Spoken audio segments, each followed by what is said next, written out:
Bodhicitta is realizing that all mother sentient beings have been kind to us in one way or another at one time or another, and that everybody deserves freedom from unhappiness and suffering.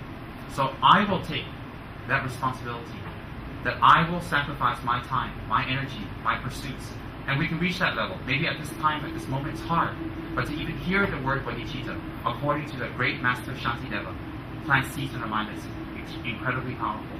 Without bodhicitta, without the thought that I wish to take responsibility for others, I wish to take responsibility for the benefit of others, I wish to bring benefit to others, continuously without agenda, that mind to arise is very, very powerful.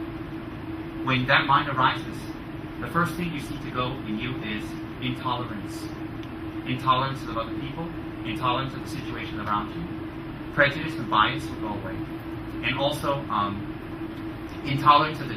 tolerance of the difficulties you go through. Tolerance if your partner is difficult. Tolerance if your children is difficult. Tolerance if your parents sometimes manifest difficulty. Tolerance will arise in your mind when some sort of bodhicitta starts to arise in your mind. That's the first sign.